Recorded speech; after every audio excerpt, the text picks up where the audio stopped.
Hey everybody, welcome to our new project with the cardboard. It's going to be a sculpture. It's called an abstract sculpture.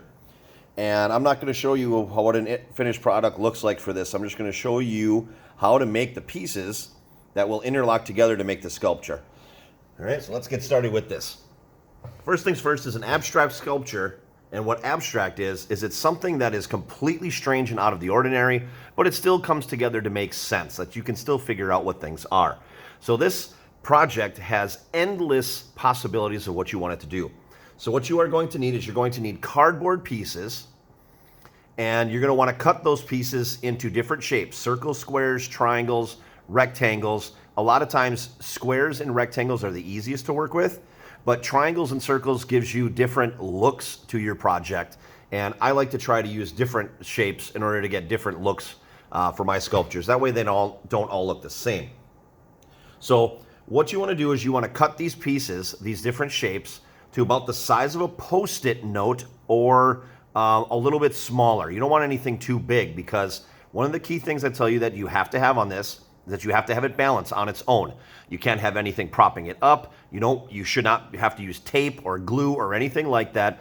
These pieces should interlock together, holding itself up. So you can't hold it up, nothing else can, so you got to make sure it balances. And you want to use 15 or more pieces of cardboard for this project. So make sure you've got a lot.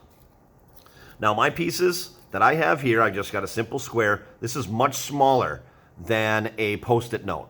So I have this because if I were to start building one here, it'd be very hard for you guys to see it. So I actually have lots of pieces that I already pre-cut out. Some are rectangles. I do have some triangles. I actually cut out a few that were circles. You can make up your own kind of shape too. Like this has a flat edge, but it's got rounded parts to it as well. I also have an oval. I've got a bunch of pieces over here. I've got a whole bunch. Okay? So I'm going to show you how to get this thing started.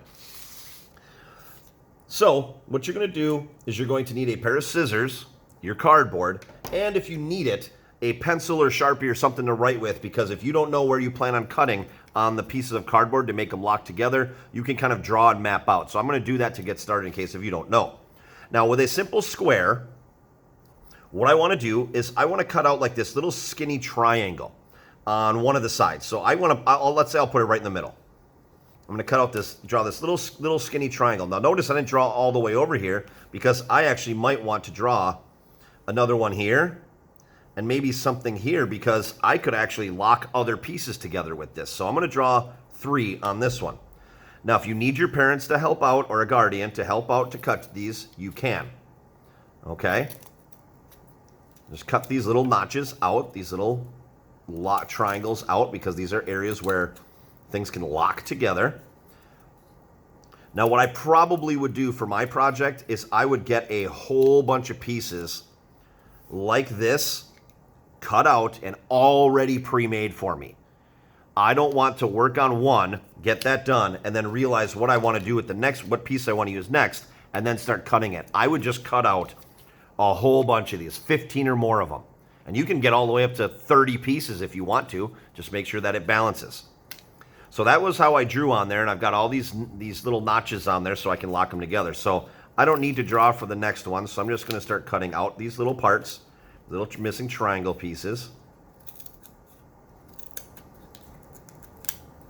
And if you make them really small like this, let's say you make one really tiny, like a little notch like this one, there's not a lot of space for anything to lock together. So that's probably not the best way to go, is to make something that small. So I'm going to cut and make this a little bit larger so it gives me a little bit more room to lock the pieces together. So I'm going to get like 3 pieces. I'm going to use this circle right here. And different shapes give you different looks. And I really want to try to do something that's not something that everybody's going to do. Most students are just going to do circles or squares and rectangles. That can get rather boring. But if that's all you want to do, go ahead. But it's just not the most exciting thing to look at. So I'm going to work on this oval here. I'm going to cut up a little bit there.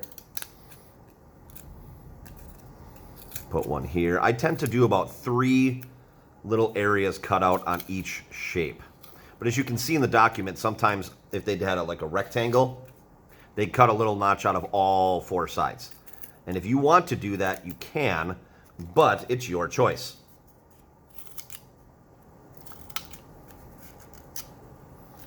So I'm just going to carefully cut what I want. There we go. Remove those pieces. All right. Now let's just get started. I've got 5 pieces already cut out and ready to go. Now, remember, this thing has to balance, so you're building it up. It's a sculpture. You don't want to keep this thing flat, so you're going to have to keep building up. So what I want to do is I want to figure out just how is this going to work. And now I have no idea. I'm just going to start interlocking pieces together and then keep adding on it and then rotating it and flipping it until I can get it to balance. But I'm going to keep adding a lot on here. Now what I can do is I can use these notches on either one, here and here, and that's where they can meet to kind of link up, a lot like what we did with that animal sculpture, where you cut out a little section and then you can just slide it into the other one, like so. Now I've got other areas here that I can start to link up with other pieces.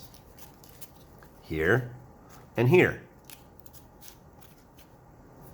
Now I've used 3 pieces, that's it. I have to use at least 15 or more. So then you just keep building off of that. So now it's balancing, except I'm not going to keep going out because you're keeping it flat. You want to build up like a skyscraper. So you got to keep going. See, and this notch right there, and I have one here. If I try to put this one on, it's going to bend and might ruin my cardboard a little bit. So if I see something like that, I might have to turn and go the other way. Like this. Or I can take this one off, rotate this around, and link it with the circle.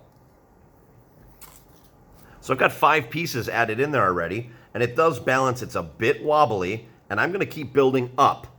Now I might want to add a few more to keep a stable base so it doesn't fall over, but I want to keep building up because anybody can just keep adding out this way, and you're not having it balanced. It's laying down. There is no balance whatsoever. You want to build up. Up, not out. Build up. But if you need to continue to add in a few more pieces to get support so it does balance as you build up, please do that.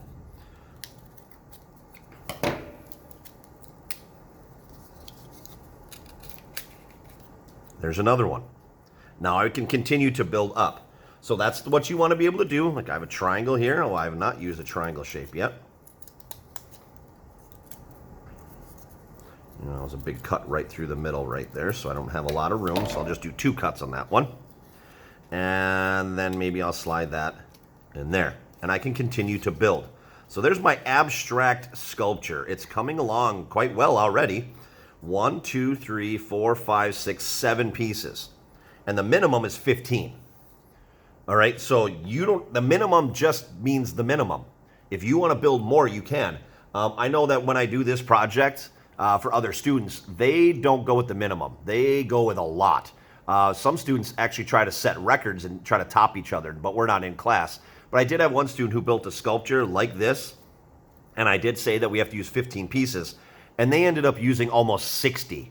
And yes, it did balance. So they kept building it up and up and up, but they had to actually keep putting pieces out because as it was growing up and getting taller, it wasn't balancing too well. So the student had to continue to add some out just to make sure it didn't wobble and fall over.